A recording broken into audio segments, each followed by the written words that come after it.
जय हिंद साथियों। मैं अमित शर्मा आप सभी का एएस ऑनलाइन क्लासेस में स्वागत करता हूं और आशा करता हूं कि आप सभी बहुत अच्छे होंगे और बहुत अच्छे तरीके से अपनी तैयारी कर रहे होंगे। तो साथियों, आज की क्लास में हम एसएससी एमटीएस हवलदार 2023 का मैथ का प्रैक्टिस सेट नंबर 2 कंप्लीट करेंगे और देखेंगे कि इस प्रैक्टिस सेट में किस तरीके के क्वेश्चंस लिए गए हैं और उनको किस तरीके से सिंप्लीफाई करना है। आपको याद रखना है कि इस सेट के अंदर इस प्रैक्टिस टेस्ट में आपका कितना स्कोर रहा वो आपको कमेंट करके बताना है। आपको बताना है कि आपके कितने क्वेश्चन सही हुए और कितने क्वेश्चन गलत हुए। ये सभी जानकारी आपको कमेंट करके बतानी है। चलिए क्लास को करते हैं शुरू और देखते हैं आज की क्लास का क्वेश्चन नंबर 1 क्या है। क्वेश्चन नंबर 1 ये रहा आपके सामने, बहुत ही शानदार क्वेश्चन है। किसी वस्तु का विक्रय मूल्य 1240 रुपया है।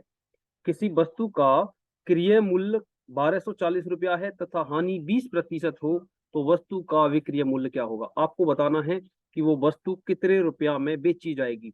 बहुत ही शानदार और बहुत ही महत्वपूर्ण क्वेश्चन है। इस तरीके के क्वेश्चन अक्सर पेपर में पूछे जाते हैं। देखो, आपको सीपी दे रखा है और 20% हानि दे रखी है, तो आपको यह बताना है कि इस वस्तु को कितने रुपए में बेचा जाएगा। चलिए मैं इसे बहुत ही शानदार तरीके से बताता हूं।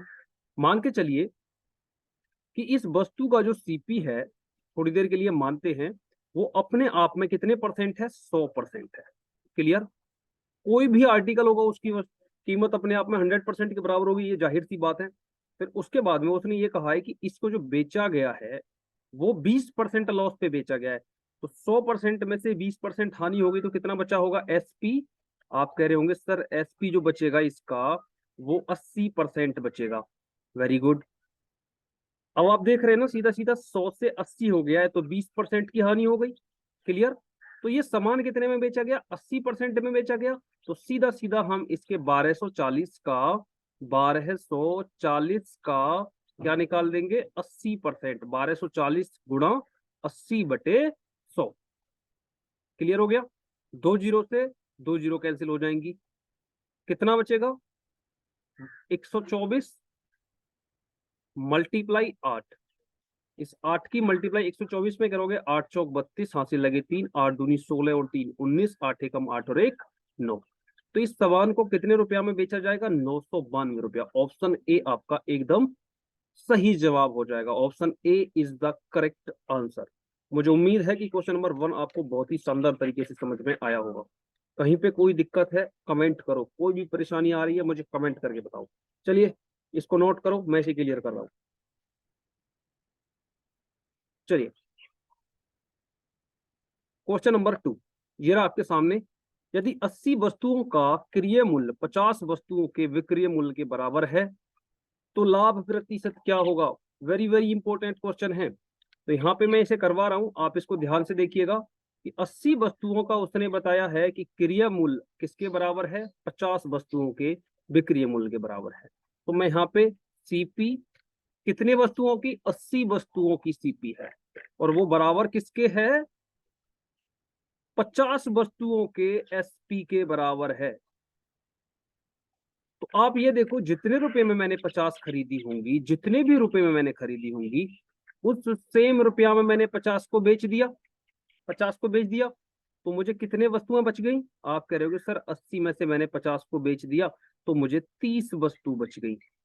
लेकिन मुझे आंसर किस में बताना है, परसेंटेज में। अब आगे क्या करें, तो 30 वस्तु बची हैं, मुझे कितना बेचकर, 50 बेचकर। परसेंटेज में निकालने के लिए 100 से कर दो मल्टीप्लाई। 50 से 100 कटेगा 2 बार और इन दोनों की मल्टीप्लाई होगी 30 दूनी 60। तो आंसर कितना आएगा, 60%। 60% आपके क्वेश्चन का एकदम सही जवाब होगा। Option B is the correct answer. मुझे उम्मीद है कि क्वेश्चन नंबर 2 आपको बहुत ही शानदार तरीके से समझ में आया होगा। क्वेश्चन बनाने का ये पैटर्न बड़ा ही आसान है, बड़ा ही अच्छा पैटर्न है। इस तरीके से क्वेश्चन बनाओगे ना तो कैलकुलेशन मिस्टेक होने का झंझट खत्म है। चलिए इसको जल्दी से नोट करो। चलिए मैं इसे क्लियर कर रहा हूं। क्वेश्चन नंबर 3 क्या कह रहा है, एक रेडियो का मूल्य 5,000 रुपया है। हर वर्ष इसके मूल्य में 10% की कमी आती है। 2 वर्ष बाद इसका मूल्य क्या होगा। वेरी वेरी इंपॉर्टेंट क्वेश्चन है। किस तरीके से करना है आपको समझाता हूँ। देखो, इसका जो सीपी है वो कितना दे रखा है, सीपी बताया है 5,000 रुपया, और रेट ऑफ इंटरेस्ट कितना है जिसकी हर साल कमी आ रही है, आप कहोगे 10%। 10% की इसमें हर वर्ष कमी आ रही है, और 10% की फटाफट मुझे फ्रैक्शन बताओ। आप कह रहे होंगे सर 1/10 कैसे आ गई, कैसे आ गई 1/10? अगर आपने परसेंटेज की क्लास को नहीं देखा है तो उसे जाकर देख लो, वहां पे परसेंटेज को किस तरीके से फ्रैक्शन में कन्वर्ट करना है और फ्रैक्शन को किस तरीके से परसेंटेज में कन्वर्ट करना है, आपको बहुत ही अच्छे तरीके से समझाया है। उस क्लास को देखने के बाद आपका कोई भी डाउट नहीं बचेगा, ठीक है। अगर आप उस क्लास को देखोगे तो ये परसेंटेज से फ्रैक्शन, फ्रैक्शन से परसेंटेज में कन्वर्ट करने की समस्या दूर हो जाएगी। चलिए अब आगे क्या करना है। मेरे हिसाब से मेरा प्रिंसिपल है 10, मेरे हिसाब से मेरा प्रिंसिपल कितना है 10 यूनिट, और उसमें मुझे पहली साल कितने का लॉस हुआ है, 1 का लॉस। इसका जो मूल्य कम हुआ है वो कितना हुआ है, 1 कम हुआ है, 1 यूनिट। तो 10 में से 1 यूनिट कम हुआ तो कितना बचा होगा, 9 यूनिट। और जितना टाइम दिया गया होता है उतनी ही बार ऐसा करना है, और यहाँ पे टाइम दिया गया है 2 ईयर। समझ में आ गया? अब चलिए इस प्रोसेस को यहाँ पे समझाता हूँ। देखो 5,000 रुपया इसकी कीमत थी, मल्टीप्लाई करवाएंगे 10 से, 1 कम हो गया, कितना बचा होगा 9। तो 9/10, और जितना टाइम होता है उतनी बार करना है ऐसा। तो 2 ईयर है तो 2 बार लिख दूंगा, 9/10 लिख दिया। 2 जीरो से 2 जीरो कैंसिल हो जाएंगी, कितना बचेगा 5,000 मल्टीप्लाई, इन दोनों का मल्टीप्लाई करवा दो, 9 9 81। अब अगली लाइन में जब इसका मल्टीप्लिकेशन लिखेंगे तो 5 एकम 5 और 5 अट्ठे 40, जीरो आ जाएगा। तो 4,050 रुपया में बेचा जाएगा 2 साल के बाद। 4,050 रुपया, कोई ऑप्शन दिखाई दे रहा है? कोई ऑप्शन नहीं, कोई बात नहीं है, इनमें कहीं ना कहीं पे 4,050 होना चाहिए था, ये गड़बड़ में लिखा हुआ है 50, यहाँ पे होना चाहिए था 4,050। क्लियर? 4,050। मुझे उम्मीद है ये क्वेश्चन आपको बहुत ही बेहतरीन तरीके से समझ में आया होगा। चलिए बढ़ते हैं अगले क्वेश्चन की तरफ, देखते हैं नेक्स्ट क्वेश्चन क्या है। मैं इसे क्लियर कर रहा हूं। क्वेश्चन नंबर 4, यदि 80 का x% 16 है तो x का मान क्या होगा? तो x का मान क्या होगा, बहुत ही शानदार क्वेश्चन है। इस तरीके का क्वेश्चन मैंने आपको प्रैक्टिस सेट नंबर 1 में भी करवाया था, प्रैक्टिस सेट नंबर 1 में भी करवाया था, और अब उम्मीद करता हूं कि क्वेश्चन नंबर 4 का आंसर आप लोग करेंगे। x का मान क्या होगा, ये 4 ऑप्शन आपको दे रखे हैं, 20, 16, 18, 20 में से आपको बताना है कि कौन सा ऑप्शन सही है। इन 4 ऑप्शन में से क्वेश्चन नंबर 4 का सही जवाब क्या होगा, आप मुझे कमेंट करके बताएंगे। चलिए बढ़ते हैं अगले क्वेश्चन की तरफ, ये आपका होमवर्क का क्वेश्चन है। देखो जितने भी होमवर्क के क्वेश्चन है उनका आपको आंसर जरूर करना है। अगर आप आंसर कर रहे हैं तो इसका मतलब आपकी तैयारी सही चल रही है, और अगर आप आंसर नहीं कर रहे हैं तो समझ जाइएगा आपको तैयारी की जरूरत है, आपको अपनी तैयारी शुरू कर देनी चाहिए। ठीक है। क्वेश्चन नंबर 5 क्या कह रहा है, एक दुकानदार अपने सामान पर क्रय मूल्य से 10% अधिक अंकित करता है तथा अंकित मूल्य पर 10% की छूट देता है, उसका लाभ तथा हानि प्रतिशत क्या होगा? वेरी वेरी इंपॉर्टेंट क्वेश्चन है। किस तरीके से करेंगे, मैं इसे 2 तरीके से आपको समझाऊंगा। पहला होगा डिटेल मेथड, बिल्कुल बेसिक। उसके बाद दूसरा मेथड होगा शॉर्ट ट्रिक, बिना पेन उठाए आंसर। दूसरी ट्रिक जो होगी वो क्या होगी, बिना पेन उठाए आंसर। हाँ जी बिल्कुल, आप बिना पेन के आंसर करेंगे। चलिए पहले इसका बेसिक कर लेते हैं टाइप 1 डाल के। तो देखो मैं मानता हूं कि मेरे जो आर्टिकल है उसकी सीपी कितनी है, उसकी सीपी थी मैंने मान ली 100 रुपया, और वो ये कह रहा है कि उस पर 10% अधिक अंकित किया गया है, तो अंकित मूल्य को हम एमआरपी बोलते हैं। तो एमआरपी कितना रहा होगा, आप कह रहे होंगे 10% अधिक अंकित है, तो 100 से 10% बढ़ाएंगे तो 110 हो गया होगा। अब उस पर 10% की छूट दी जा रही है, ये मेरा इसका सीपी है, और इस पे मैंने 10% बढ़ा दिया है। कितना परसेंट, 10% इंक्रीज करा है, तो कितना हो गया 110 हो गया। अब इस पे जो डिस्काउंट देना है वो मुझे कितना देना है, डिस्काउंट देना है मुझे 10%। तो मुझे प्रॉफिट हो गया लॉस, ये है मुझे बताना है। इसे मैं साइड में करके बताता हूँ आपको। अब आप देखो, अब 110 रुपया इसकी कीमत हो गई है, क्योंकि एमआरपी कितना 110, और मुझे उस पर 10% की छूट देनी है। तो कितना निकालूंगा, 110 गुणा 90/100। अब आप देखो 2 जीरो से 2 जीरो कैंसिल हो जाएगा, कितना बचेगा 11 मल्टीप्लाई 9। जब मैं इसे मल्टीप्लाई करूंगा तो 11 निम्मा 99, तो 100 रुपए का सामान मैंने 99 में बेच दिया। 100 का सामान मैंने कितने में बेचा है? इसका सीपी कितना था? 100, मैंने ऊपर लिखा भी है। और इसका एसपी कितना आ गया? 99। तो मुझे कितने परसेंट का लॉस हुआ? आप देख रहे हैं ना, 100 से जो वैल्यू जितना बढ़ेगी, मान के चलो 100 से 5 बढ़ गई तो 5% का फायदा, 10 बढ़ गई तो 10% का फायदा, ऐसे ही 100 से 5 घट गई तो 5% का लॉस, 4 घट गई 4 का लॉस। तो यहाँ पे कितना घटी है? 1 घटी है। तो मुझे क्या हुआ? 1% का लॉस हो गया। कितना जी? 1% लॉस। ऑप्शन बी एकदम सही जवाब हो जाएगा। Option B is the correct. समझ में आ गया?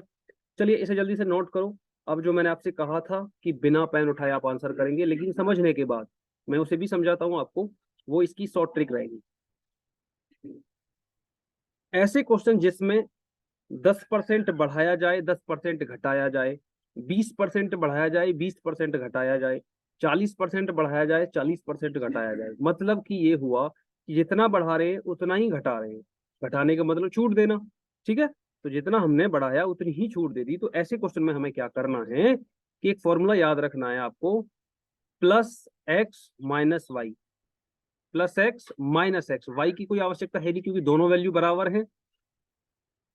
Minus x into y upon 100, ये तो फॉर्मूला हो गया। अब मैं इसे कहूंगा कि आप इसे भूल जाओ। ये लिखने के लिए अगर आप लिखना चाह रहे हैं तो ये फॉर्मूला आपकी बहुत जगह पे हेल्प करेगा। ठीक है, अब इसे भूल जाओ। आपको क्या करना है कि जितना बढ़ाया गया है और उतने को ही घटा दो। तो 2 बार लिख लिया, अपॉन में 100 कर दो आप, सीधा सीधा 100।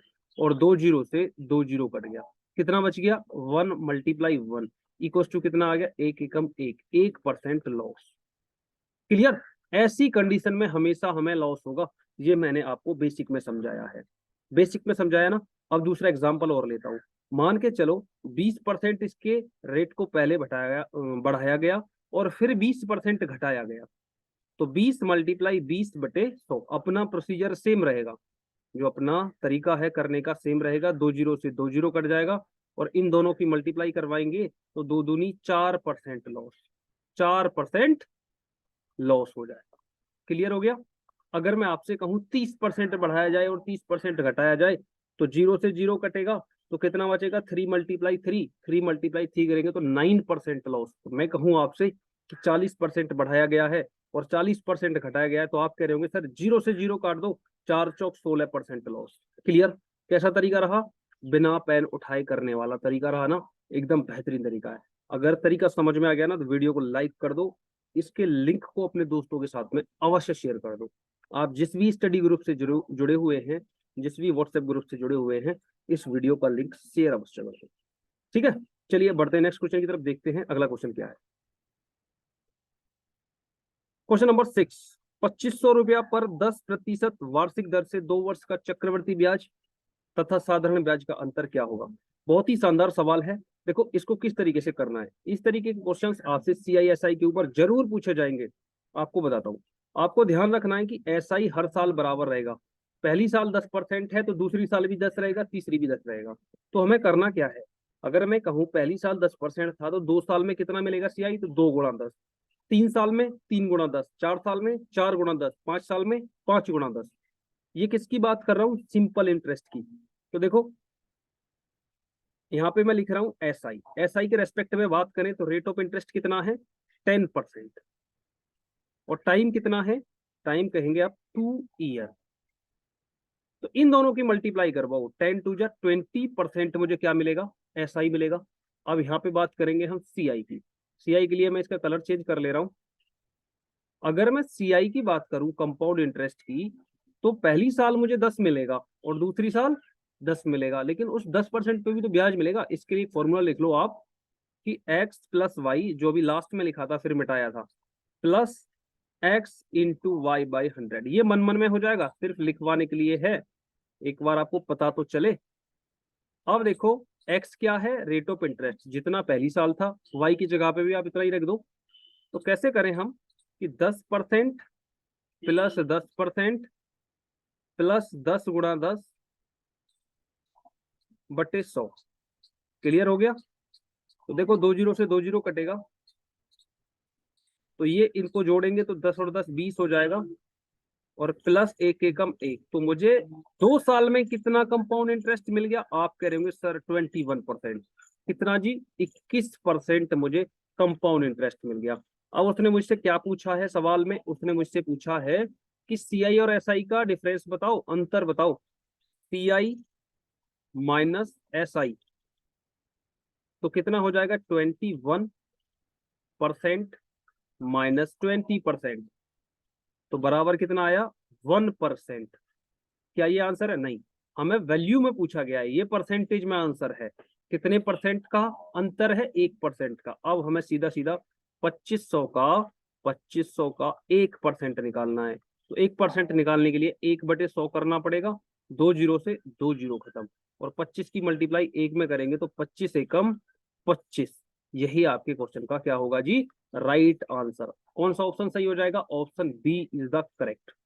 ठीक है, ऑप्शन बी आपके क्वेश्चन का एकदम सही जवाब हो जाएगा। चलिए बढ़ते हैं नेक्स्ट क्वेश्चन की तरफ, देखते हैं नेक्स्ट क्वेश्चन क्या है।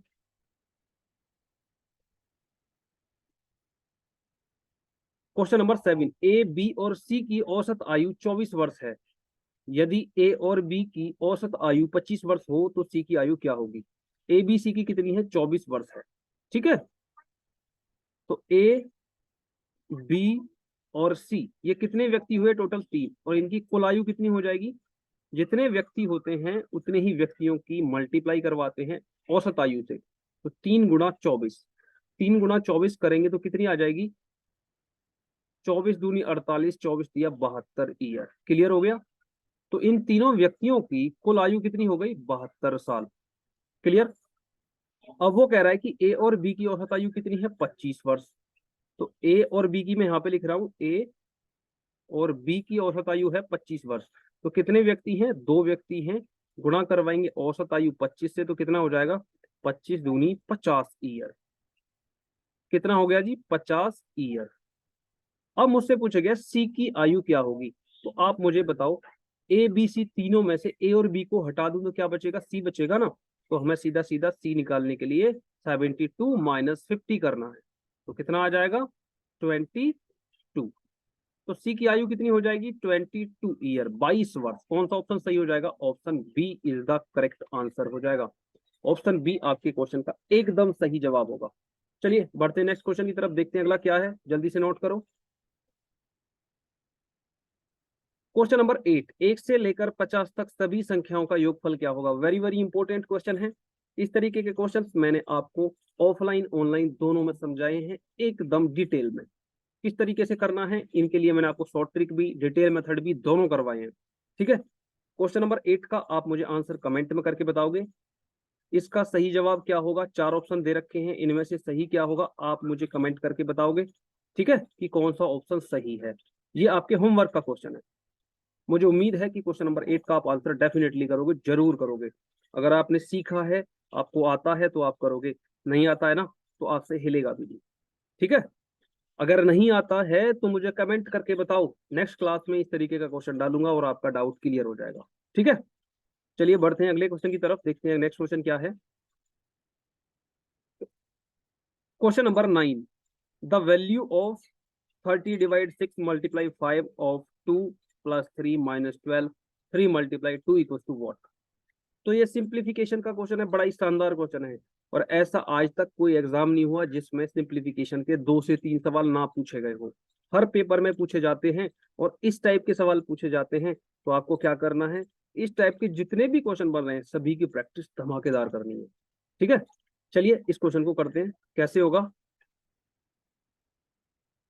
आपको बोर्ड मास का रूल पता है ना? सबसे पहले ब्रैकेट, उसके बाद ऑफ करना है, उसके बाद डिवाइड, फिर मल्टीप्लाई, फिर प्लस, फिर माइनस। लेकिन इस कंडीशन में आप देख रहे हैं कि ऑफ और ब्रैकेट मल्टीप्लाई से पहले है, तो हमें क्या करना है? यहाँ पे अगर मैं ऐसे भी लिख दूं तो कोई रूल नहीं ब्रेक होगा। 30/6, 30/6 गुणा 5 गुणा इन दोनों का ऐड करो, क्योंकि ब्रैकेट पहले सिंप्लीफाई होगा तो 2 और 3 जोड़ेंगे 5 हो जाएगा। ऑफ लगा हुआ है तो ऑफ का मतलब भी क्या होता है? मल्टीप्लाई होता है। तो 5 कर दिया मैंने यहाँ पे, माइनस बार है, और इन दोनों की मल्टीप्लाई करेंगे तो 3 दूनी 6, ब्रैकेट सिंप्लीफाई हो जाएगा, मल्टीप्लाई 6 हो जाएगा। ठीक है। अब इस 6 से 30 कटेगा 5 टाइम, तो कितना हो जाएगा? 5 मल्टीप्लाई 5 मल्टीप्लाई 5 माइनस इन दोनों की मल्टीप्लाई करवाएंगे, कितना हो जाएगा? 72। तो अगर हम इन तीनों की मल्टीप्लाई करवाएं तो कितना हो जाएगा? 125 माइनस का 72। अब आप देखो, इसको अगर हम माइनस करते हैं तो कितना आएगा? 5 में से 2 गया 3, और यहाँ 12 में से 7 गया 5, तो 53 आ रहा होगा। 53 is the correct answer. Option A is the correct. मुझे उम्मीद है कि क्वेश्चन नंबर 9 आपको बहुत ही शानदार तरीके से समझ में आया होगा। कहीं पे कोई परेशानी है मुझे कमेंट करके बताओ, ठीक है। चलिए बढ़ते हैं अगले क्वेश्चन की तरफ, देखते हैं अगला क्वेश्चन क्या है। इसे क्लियर कर रहा हूँ, जल्दी से नोट करो। क्वेश्चन नंबर 10 सिंप्लीफिकेशन का क्वेश्चन है। सरल कीजिए 7 गुणा 8 प्लस 8 भाग 2 माइनस 32 गुणा 1/8 माइनस 6 गुणा 8 बराबर क्या होगा? चलिए इस क्वेश्चन को भी मैं आपको करवाता हूँ, टेंशन मत लो। होमवर्क के लिए क्वेश्चन सिंप्लीफिकेशन के जरूर दूंगा आपको, आपको उनके आंसर कमेंट करके बताने हैं, ठीक है। तो 7 मल्टीप्लाई 8, 7 मल्टीप्लाई 8 की आप पहले मल्टीप्लाई करा सकते हैं क्योंकि उससे पहले प्लस आया है, तो 8 सत्ते कितना हो जाएगा? 56। फिर प्लस इस 8 को क्या लिख सकते हैं? 8 भाग 2 को 8/2 माइनस 32 मल्टीप्लाई 1/8, ब्रैकेट हटा देंगे, माइनस, देखो माइनस लग गया है ना, तो अब इन दोनों की मल्टीप्लाई हम करा सकते हैं, तो 8 6 48। क्लियर? 8 6 48 हो गया। अब हमें आगे सिंप्लीफाई करना है। आगे कैसे करें? इस 2 से 8 कटेगा कितनी बार? 4 बार। 2 चौक 8। अब इस 8 से 32 कटेगा 4 बार। 8 चौक 32, और ये 48 जो का तो। अब आप देख रहे हैं 56 प्लस 4, और इन दोनों की मल्टीप्लाई हाथों हाथ करवा दो। 4 बन जा 4, तो माइनस का 4 माइनस 48। अब आप देख रहे हैं यहाँ पे प्लस का 4 माइनस का 4 दोनों कट जाएंगे, कितना बचेगा? 56 माइनस 48। और जब इन्हें हम घटा रहे होंगे तो 16 में से 8 गया 8 बचेगा, पीछे 4 में से 4 गया 0। तो आपके क्वेश्चन का आंसर कितना आ रहा होगा? 8। ऑप्शन ए एकदम सही जवाब हो जाएगा। Option A is the right answer. समझ में आ गया? कोई दिक्कत है? चलिए कोई दिक्कत नहीं, आगे बढ़ते हैं। आसान सवाल है एकदम। क्वेश्चन नंबर 11 की तरफ चलते हैं। क्वेश्चन नंबर 11 ये रहा आपके सामने। क्या कह रहा है? सरल कीजिए, सिंप्लीफिकेशन का क्वेश्चन है। 140 प्लस 80 गुणा 2 माइनस 24 ब्रैकेट बंद, डिवाइड, फिर 80 प्लस 20 गुणा 3 माइनस 40 ब्रैकेट बंद बराबर क्या होगा? होमवर्क का क्वेश्चन है, आप सभी को आंसर करके बताना है क्वेश्चन नंबर 11 का। इन 4 ऑप्शन में से सही जवाब क्या होगा? ये 4 ऑप्शन दे रखे हैं आपको, इनमें से सही जवाब क्या होगा आप सभी मुझे कमेंट करके बताएंगे। कहा था ना मैंने, सिंप्लीफिकेशन का होमवर्क के लिए क्वेश्चन मैं जरूर दूंगा, दे दिया। अब इसका आंसर वही बच्चा करेगा जिसको सिंप्लीफिकेशन के क्वेश्चंस सॉल्व करने आते हैं। देखते हैं कितने बच्चे इसका जवाब देंगे और कितने बच्चे नहीं देंगे। जाहिर सी बात है, जो बच्चे इस क्वेश्चन का जवाब नहीं दे रहे हैं उनको ये क्वेश्चन डेफिनेटली नहीं आता, ठीक है। और जितने बच्चे दे रहे होंगे उसका मतलब ये है कि वो बच्चे सिंप्लीफिकेशन के क्वेश्चंस बना रहे हैं, उनकी प्रैक्टिस अच्छी है। चलिए बढ़ते हैं नेक्स्ट क्वेश्चन की तरफ। क्वेश्चन नंबर 12, किसी विद्यार्थी ने हिंदी, अंग्रेजी तथा गणित में प्राप्तांक क्रमशः 63, 37 तथा 56 है। उनके औसत प्राप्तांक क्या होंगे? आपसे एवरेज, उनके जो टोटल नंबर हैं उनका एवरेज पूछा है, औसत पूछा है। किस तरीके से करेंगे? देखो औसत निकालने के लिए आपको क्या करना है, जितने सब्जेक्ट दिए जाए उनके नंबर को जोड़ लेना है। डिवाइड किससे करना है? नंबर ऑफ द सब्जेक्ट, जितने सब्जेक्ट हों। 4 सब्जेक्ट हो 4 से डिवाइड करो, 3 हो 3 से करो, 5 सब्जेक्ट हो तो 5 से डिवाइड कर दो, सभी को जोड़ करके। अब हमें क्या करना है? पहले Hindi, Hindi plus English plus math plus math, इन सभी के टोटल नंबर जोड़ लेने हैं। एक में आए हैं 63 प्लस 37 प्लस 56। इनको अगर मैं जोड़ूं तो इन तीनों सब्जेक्ट में मिला करके मुझे कितने नंबर मिले हैं? 156। ये 56 है तो कितना नंबर मिला है? 156। ये टोटल नंबर है मेरे, अब मुझे चाहिए औसत। तो औसत कैसे निकालें? मैंने अभी आपको समझाया है ना कि औसत अगर हमें निकालना है तो हमें टोटल नंबर को total number of the subject से डिवाइड करना है। तो टोटल नंबर कितने हैं? 156, और सब्जेक्ट कितने हैं टोटल? 3। 3 से जब हम इसे डिवाइड करेंगे तो 3 पंजे 15 और 3 दूनी 6। तो इनका औसत कितना आ रहा होगा? 52। 52 आपके क्वेश्चन का एकदम सही जवाब हो जाएगा। 52 is the correct answer. Clear हो गया? तो उसके औसत प्राप्तांक कितने हैं? 52। चलिए बढ़ते हैं अगले क्वेश्चन की तरफ। क्वेश्चन नंबर 13, 11 परिणामों का औसत 50 है। यदि प्रथम 6 परिणामों का औसत 49 हो तथा अंतिम 6 परिणामों का औसत 52 हो, तो छठा परिणाम क्या होगा? देखो आप एक चीज देख रहे हैं कि पहले 6 और लास्ट के 6, 6 और 6 को जोड़ेंगे 12 हो जाएगा, लेकिन परिणाम तो टोटल 11 ही है। ऐसा कैसे हो गया? इस कॉन्सेप्ट को जरूर समझना है, और ये क्वेश्चन रिपीटेड है, हर एग्जाम में पूछा जाता है, सिर्फ डिजिट बदल के। तो कैसे करेंगे अभी मैं आपको समझा रहा हूँ, थोड़ा सा बेसिक करवाऊंगा पहले इसका। देखो पहले 11 परिणाम है ना, तो 11 बना हुआ 1, 2, 3, 4, 5, 6, 7, 8, 9, 10, 11, ये 11 परिणाम थे। तो उसने कहा है पहले 6, मतलब कि फर्स्ट से लेके लास्ट तक, और अंतिम 6। अब अंतिम 6 में अगर आप जाएंगे तो ये फिर 6 पे आप आ गए। तो आप देख रहे हैं कि ये 6 दो बार काउंट हो गया है, 2 बार काउंट हुआ है, इसीलिए 6 और 6 को जोड़ने पर 12 आ रहा है, जबकि परिणाम कितने हैं टोटल? 11 है। तो हमें क्या करना है? पहले 11 परिणामों का औसत देखना है। तो 11 परिणामों का औसत कितना होगा? 11 परिणामों का औसत उसने हमें बता दिया है कि वो कितना है? 50। तो हम उनका 11 परिणामों का टोटल निकालें। 11 परिणामों का टोटल कितना होगा? 11 परिणामों का टोटल,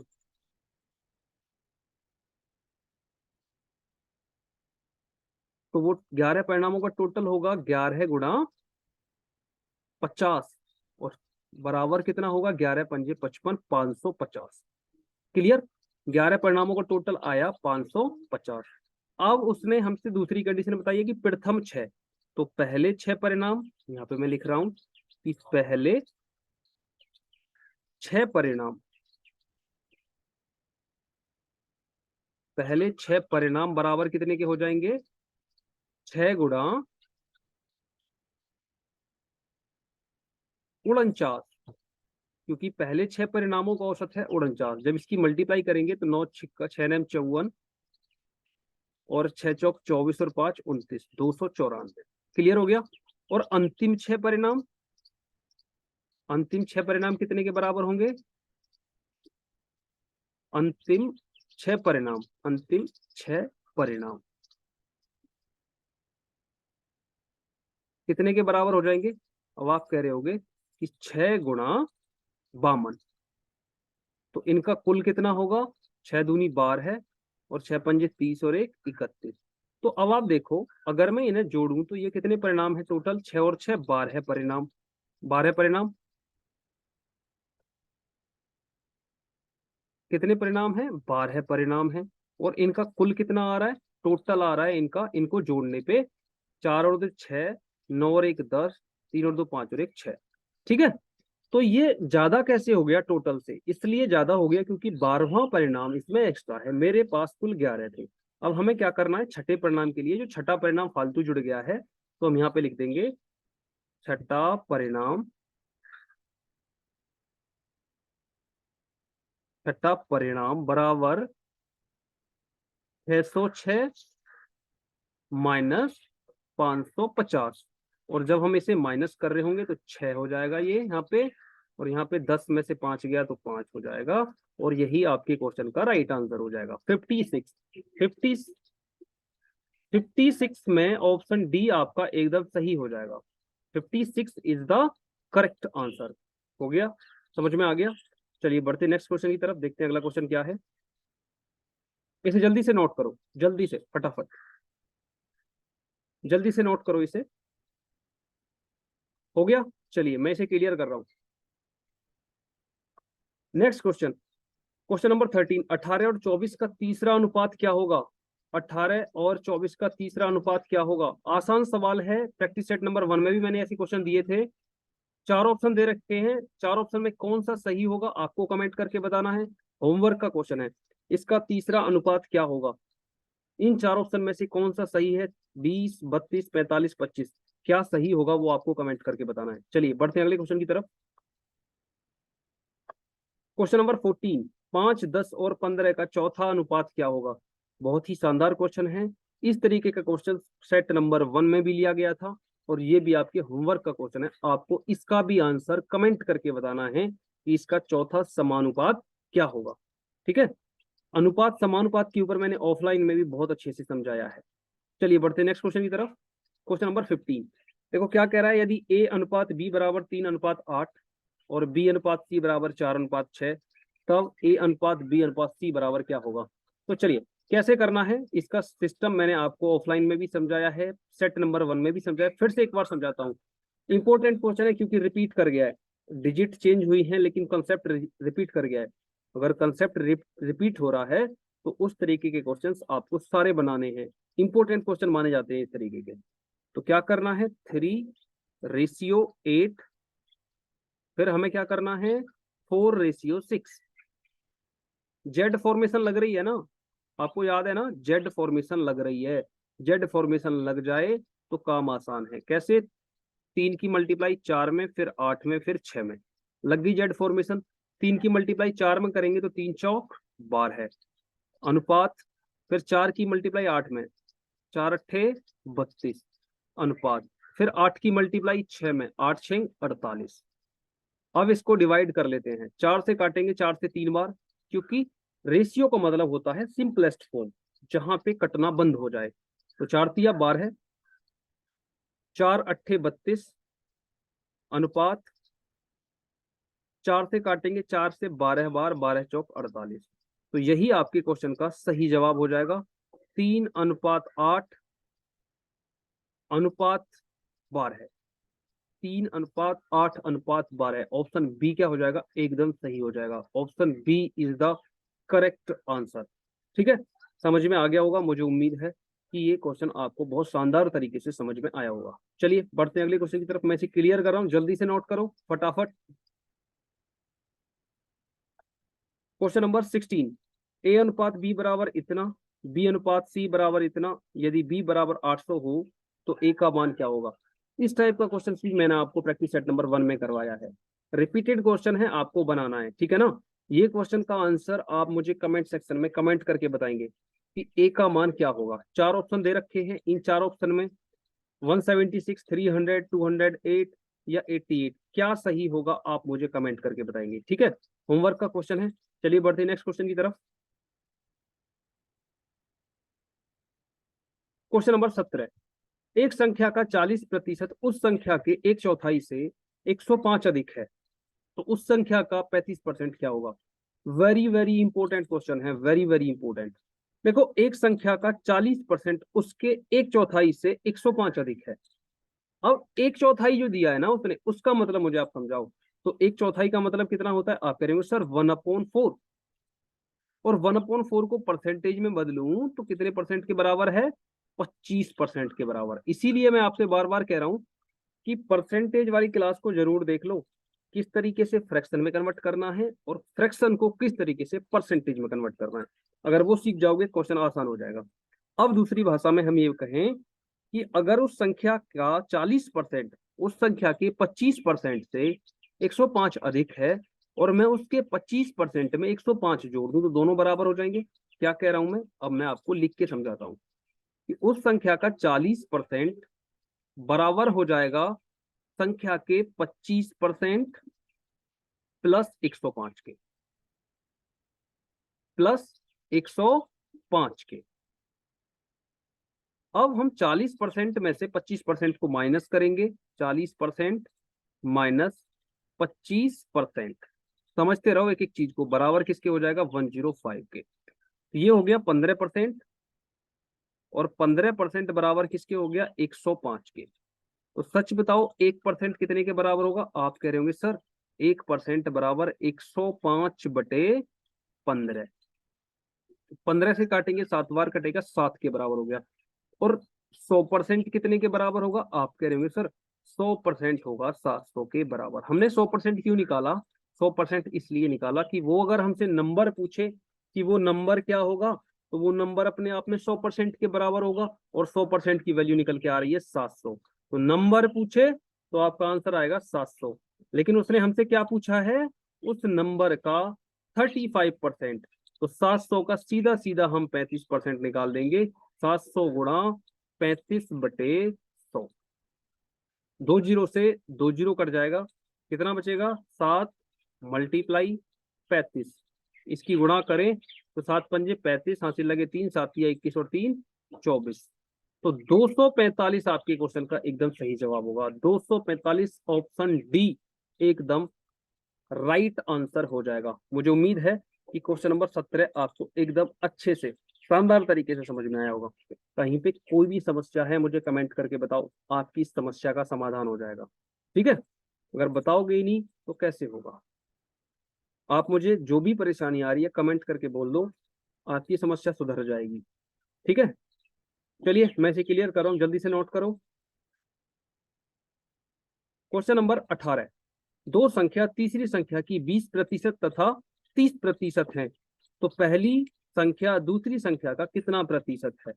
पहली संख्या दूसरी संख्या का कितना प्रतिशत है, आपको बताना है। चलिए, बहुत ही अच्छा क्वेश्चन है, इसको मैं करवाता हूं। तो 3 संख्याएं हैं, मैंने पहली को ए मान लिया, दूसरी को बी माना और तीसरी को सी माना।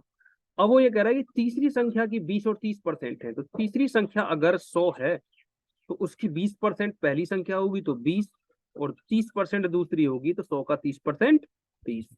अब अगली लाइन में क्या कह रहा है? तो पहली संख्या दूसरी संख्या का कितना प्रतिशत है? ये लाइन समझने वाली है।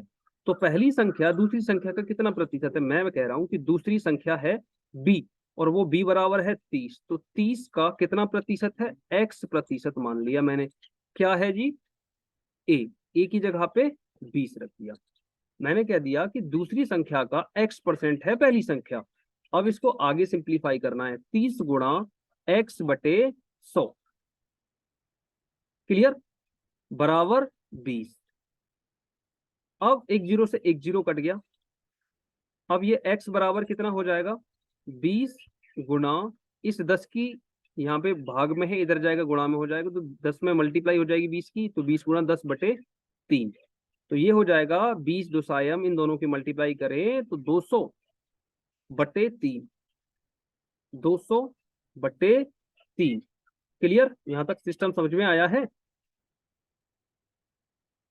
अब इसको अगर हम सिंप्लीफाई करें तो 3 से काटेंगे, 3×6 = 18, हासिल लगा कितना बचेगा? 2 बचेगा, फिर 20 हो जाएगा, फिर 3×6 = 18, फिर दशमलव लगा लेंगे, फिर 20 हो जाएगा, फिर 3×6 = 18, फिर दशमलव लगा लेंगे, फिर 0 हो जाएगा, 3×6 = 18। तो कितना परसेंट आ रही है? 66.66%। 66.66% होगा। कितना परसेंट? 66.66%। ऑप्शन डी आपके क्वेश्चन का एकदम सही जवाब हो जाएगा। समझ में आ गया सिस्टम? समझ में आया या नहीं आया, मुझे बताओ।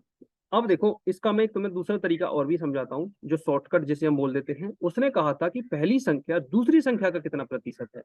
तो पहली संख्या कितनी थी मेरी? 20, और दूसरी संख्या कितनी थी?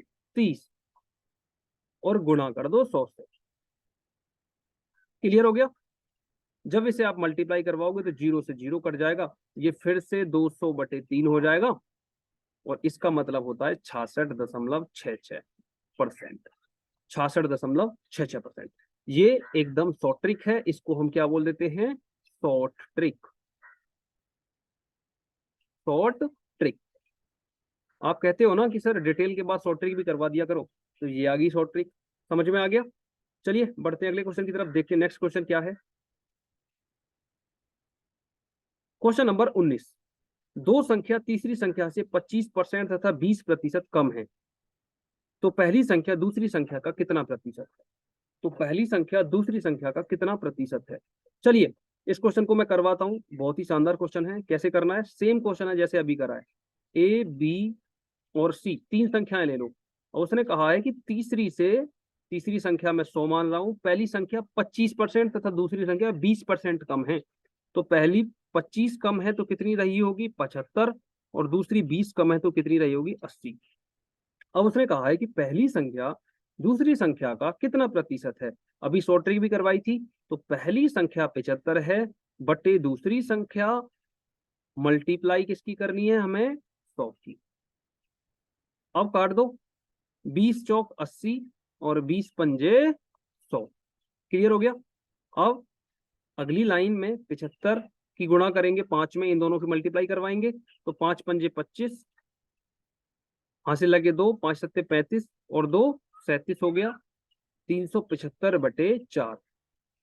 अब इसको काटना शुरू करते हैं, तो 4 नैम 36, 4 नैम 36, एक बच गया 15 हो गया, 4 तिया 12 है, कितना बच गया 3 बच गया, तो 3/4%।